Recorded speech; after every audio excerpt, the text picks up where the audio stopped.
50, 300 million, you can build a big shopping center. These people are spending $50 billion to build a building.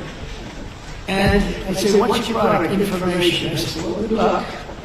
That's a lot of information you got that. But, you know, they're the smartest people in the world doing it, and they all think it's great. All I can do is make it easy for them. And what I've done, one of the things that I'm most proud of is I thought of it like every country, our electricity production or energy production is, it's not, nobody ever saw this kind of a revolution with the AI. And what they need more than anything is electricity. So if a country was able to do that, it would be pretty unusual, it would be very hard, maybe you could say impossible. So I came up with the concept when they build this massive plant, sometimes the size of Manhattan. Think of that. Size of Manhattan, these plants are big. I've never seen anything like it. Actually, nobody has. There's never been anything like it. But I let them build their own electricity generating plants with it. So they're building their own electric. They're sort of becoming an electric producing company in addition to all of the other things that they produce, including information. And what they're able to do is start immediately. We're giving them very fast permits. We're no longer having them wait for 10 years, 12 years, 15 years prior to rejection. They'd go 15 years and then they'd get a vote, a rejection. And by that time, their concepts were old and obsolete anyway, so it was terrible. And we're getting it done rapidly, literally rapidly. And they're coming up with electric generating plants, the likes of which nobody has seen. The companies, the standard companies that do electricity and create power companies, they've never seen anything like it. Because we have a level of genius, a level of people that are designing things that nobody's ever seen before, that produces vast amounts of electricity for their plant. And if they have extra electricity, they sell it back into the grid. So they really, it's really been amazing. And it allows people to start building immediately. They can't blame the government. They won't blame me because I didn't produce enough out of the grid that's 200 years old. So we have more people now working than at any time in the history of our country. And we've sort of just begun. It's hard to believe, actually, if you knew where we were 2 years ago. All of this is incredible news for Americans and for nations around the globe, and it is for South Korea because we're partners. We're serious partners. We're wedded. And we have a very special relationship, a special bond. In fact, we're working with you on shipbuilding. We were the number one in the world during World War II. We produced a ship a day. Can you believe it? Tankers and freighters and this, a ship a day. And today we're not really building ships, and we're going to start, and we're going to have a very thriving shipbuilding industry, and we're working with South Korea very much so. In fact, some of the people in this room, they bought the Philadelphia shipyard. I think it's going to be one of the most successful yards in the world, anywhere in the world. It's great. Known for incredible production years ago, and sort of through bad management or bad thinking by people that were prior to me. And you have to blame the president.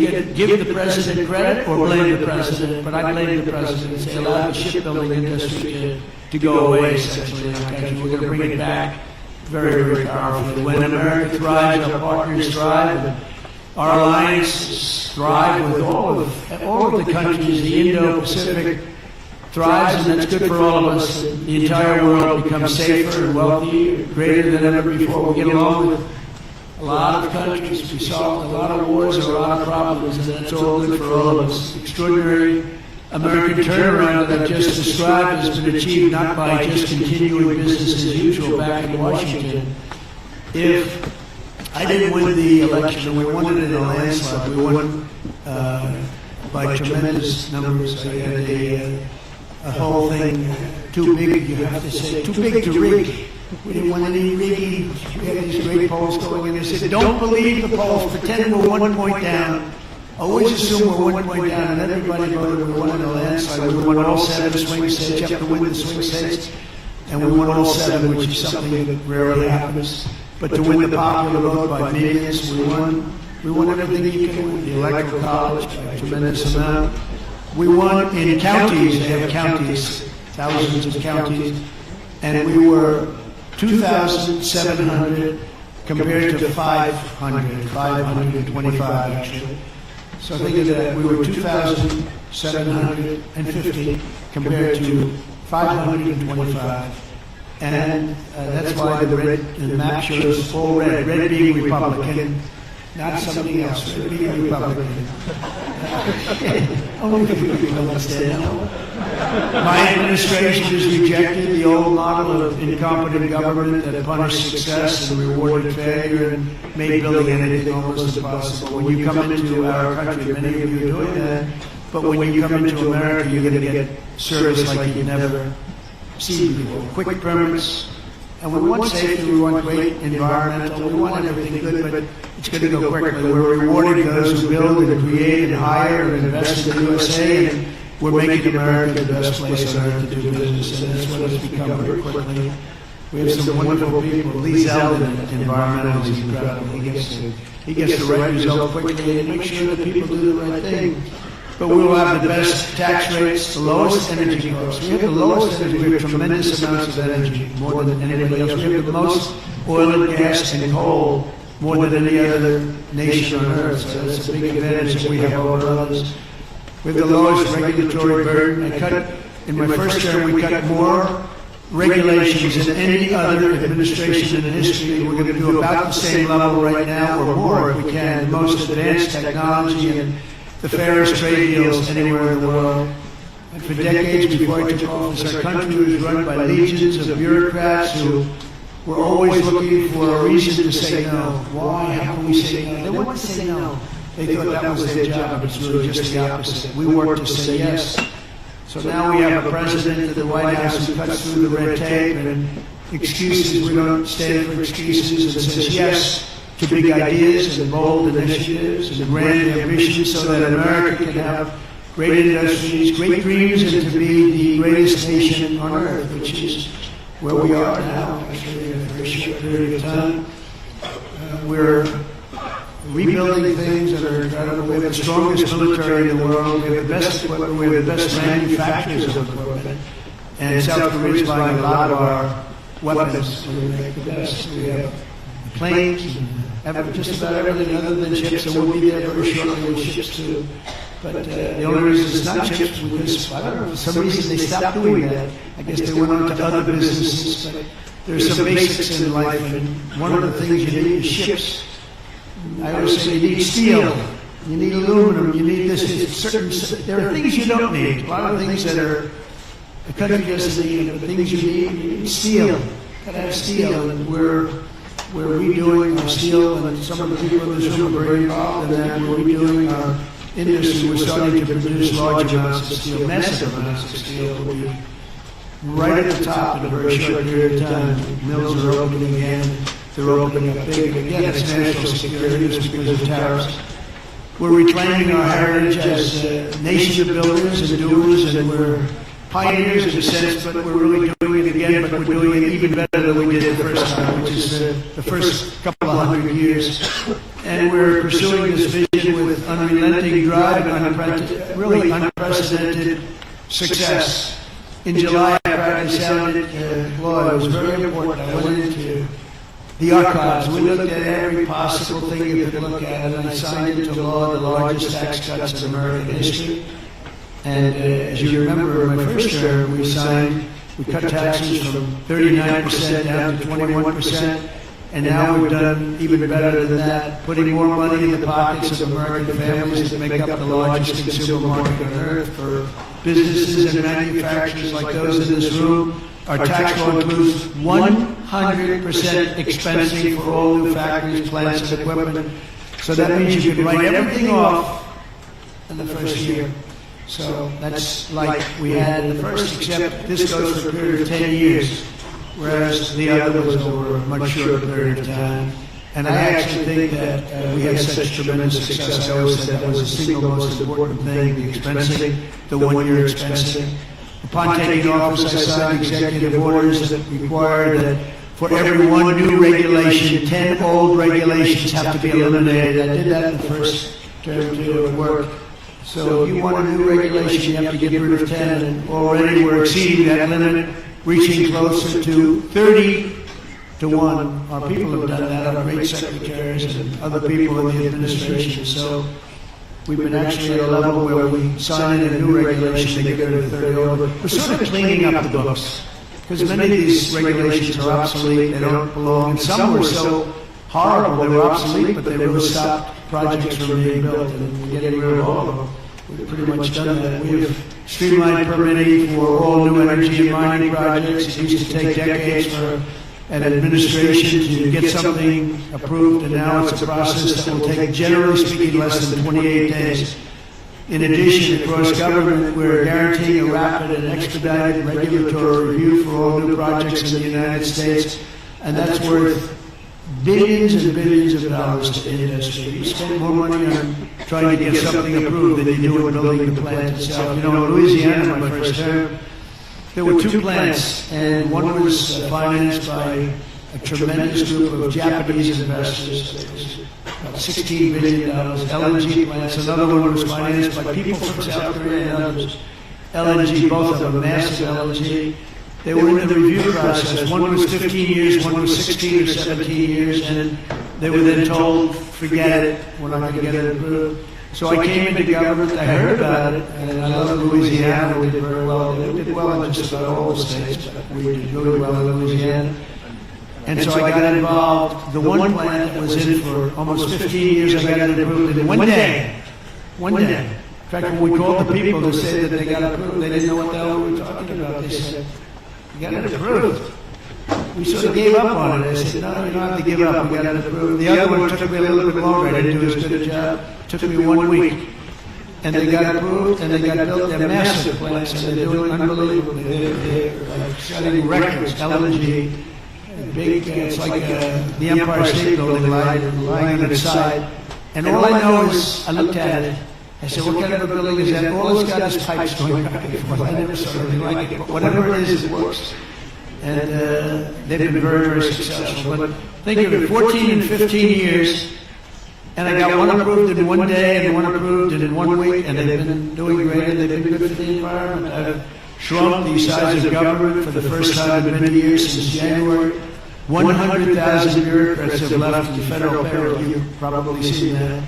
So we're creating real jobs. We're getting rid of wasteful jobs. Government spending is down 2.5% this quarter compared to 1 year ago. It was going through the roof in the previous administration. And in stark contrast to 4 years ago, I mean, if you look, 100% of all new jobs created in America under my administration have been created by the private sector. Think of that. The government created no new jobs. The private sector created the record number of jobs that we're talking about. That's a country. That's really a success. It's easy to create government jobs. I could say, add a lot of people to your payroll. I can fake up the numbers if I want, but that's not the way you build a great country. You don't do that here. And that's not the way. But it's a good way to show good numbers, I'll tell you. Just tell everybody, hire a lot of people. That's what they used to do under the Biden administration, under Barack Hussein Obama. They'd say, hire a lot of people so we can make our numbers look good. I do the opposite. And we have real numbers. These are real numbers. There's truly no better time to invest in the USA. The results speak for themselves. Since the election, TSMC has pledged to invest $100 billion in the United States. So they're coming in from Taiwan. We have tremendous numbers of companies coming from Taiwan and building in the U.S. Apple, $600 billion investment.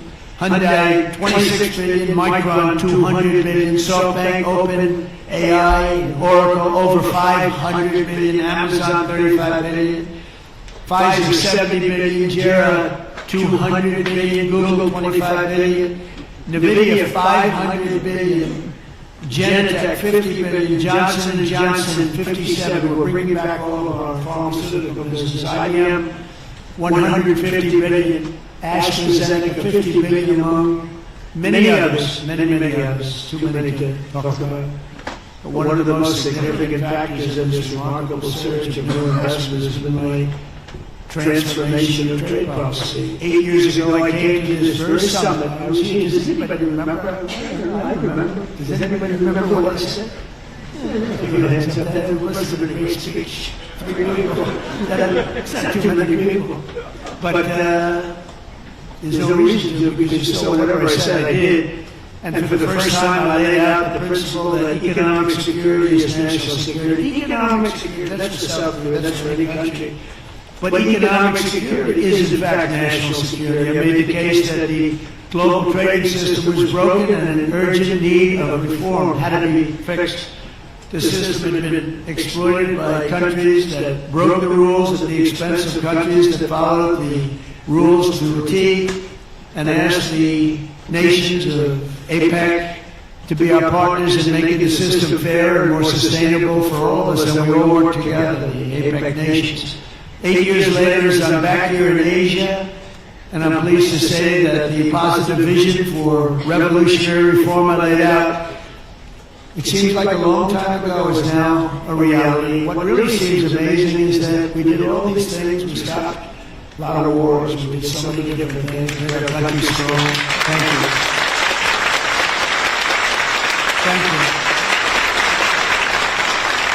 And the campaign seemed like so long ago, and I was reading something today in one of the journals, and they said, can you believe it? 1 year ago I was campaigning to win. Think of that. It was about a week. In a week, it'll be November 5th. And November 5th was the election. I said, can you imagine that? Here I am, President. We've done so many different things economically, militarily, peace-wise, peace through strength. And yet, 1 year ago, it's not long ago, I was campaigning. We didn't win. We were campaigning, and then we had the election. We had a great election, and the spirit in our country is like incredible. If you compare that, we lost a lot of spirit in our country. Our country is depressed, and they have a right to be. But around the world, we're signing one trade deal after another to balance our relationships on the basis of reciprocity, a very important word. On this trip alone, I've signed groundbreaking agreements with Malaysia, Cambodia, Japan. Our deal with the Republic of Korea will be finalized very soon, moments or very shortly thereafter. These agreements will be incredible victories for all of us, because everyone's better off when we have stable partnerships, not plagued by chronic problems and imbalances. As you know, probably you know that President Xi of China is coming tomorrow here, and we're going to be, I hope, making a deal. I think we're going to have a deal. I think it'll be a good deal for both. And that's really a great result. You know, it's better than fighting and going through all sorts of problems and no reason for it. I think it's going to be a great deal for both, so I'll be meeting him tomorrow. A lot of people are interested. They're also interested in what we're doing, but they're interested in that. I can tell you, the world is watching. And I think we'll have something that's very exciting for everybody. And that's also good for South Korea. It's good for all nations. We're ending gaping trade deficits, unfair trade barriers to market access, insecure supply chains, weak, pathetic supply chains, and much, much more. We have such bad supply chains under the last administration. It was embarrassing. And we're entering a new era of trade that truly works for both sides. It's got to work for everybody. You know, deals have to be good for everybody. I've heard that all the time. I never really believed it, I'll be honest. I said, it make a great deal. The best deals are deals that work for everybody, especially when you're talking about nations. You know, when you're talking about nations, it really is a little bit different than you're doing a business deal and you want to just rip their hearts out, right? These guys know what I mean. You rip out so many hearts. But when you have nations, it's a little bit different, you know? You got to all balance out a little bit. When I announced reciprocal tariffs last April, some people thought it was wonderful. Others really weren't so sure. They weren't sure. They didn't understand tariffs because tariffs were used against us. We didn't use tariffs. Stupid. And we do now. National security. This week we proved once and for all that few critics, there were no critics left. People, the only critics are people that took advantage of us for many years, and now they're not able to do that.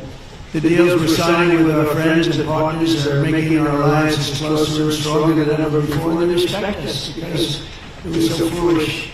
The people that ran our country were so foolish. With these agreements, our nations will extend our vital security alliances into the realm of economic security for the first time ever. We're forging new partnerships on strategically important industries like shipbuilding, energy, semiconductors, critical minerals, and, very important pharmaceuticals. We learned that during COVID. We had to rely on other countries to give us pharmaceuticals. You can't do that. You have to, certain industries you want to have there. You want to have your medicines made ideally in your own country.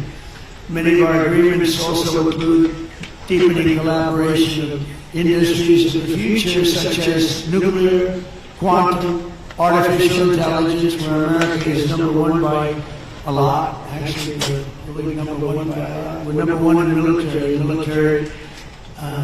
Consequence, we're number one in the military, the quality of the weapons. That's why everyone wants to buy from us. I'll tell you what, we have a long lead on the submarines, nuclear submarines. We are so far advanced by perhaps 20, 25 years. We're 25 years ahead of any competition. And not only are the tariffs strengthening our alliances, they're also bringing peace to the world. On Sunday in Malaysia, we signed the Kuala Lumpur Peace Accords, ending forever the war between Cambodia and Thailand.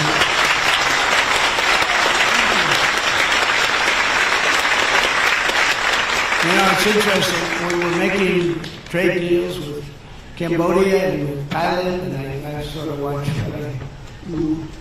I don't go to the beach and sleep all day, I like to walk. And I see Cambodia, Thailand, among many other nations, and this is true for numerous other deals too, but I see Cambodia, Thailand, and I read a front page story about the fact that there were thousands of dead people all over the border.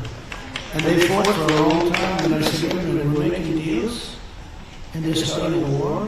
We just started, and it was vicious. Thousands of people were killed all over the border. There are two wars. And I said, let's call ahead. I didn't know the heads of either one. I called, they were both great people and sort of reasonable. I said, listen, you want to trade? We're not going to make a deal with you. We're going to call Cambodia, Thailand, I call Cambodia, back and forth. And after about 2 days, we ended up with the help of Malaysia. Malaysia was like a mediator. We used a beautiful facility in Malaysia because it was too hot. And I don't mean hot weather-wise, I mean it was hot. It was too hot. Bullets flying all over the place. And Malaysia was fantastic, and they helped implement it. The Prime Minister was great, great guy, just left him. And within 2 days we signed a deal. Two people came in, they were like best friends. It was a beautiful thing. We saved probably millions of lives. They've had a tempestuous relationship. I said, for how many years? 500 years. That's a long time.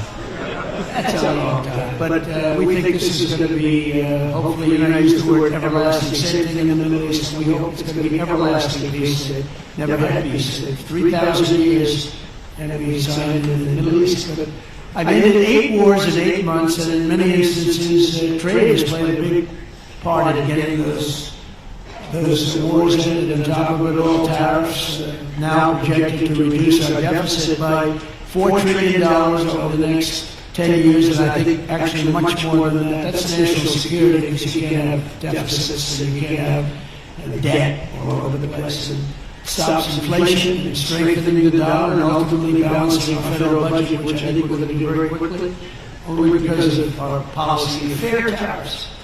And for any company that does not wish to pay the tariff, I say, you could build your factory in America. If you build your factory in America, there's zero tariffs. But, again, going back to the wars is so important. If you look at India and Pakistan, so I'm doing a trade deal with India, and I have great respect and love. As you know, for Prime Minister Modi, we have a great relationship. Likewise, the Prime Minister of Pakistan is a great guy, the Field Marshal. They have a Field Marshal. You know why the Field Marshal? He's a great fighter. He's a great guy, too. And so I know them all. And I'm reading that 7 planes were shot down. They're going at it, and they're really starting to go. This is a big thing. These are 2 nuclear nations. And they're really going at it. And I called Prime Minister Modi. I said, we can't make a trade deal with you. No, we must make a trade deal. I said, no, we can't. He said, I don't war with Pakistan. We're not going to do it. Then I called Pakistan. I said, we're not going to do trade with you because you're fighting with India. And you know, 2 million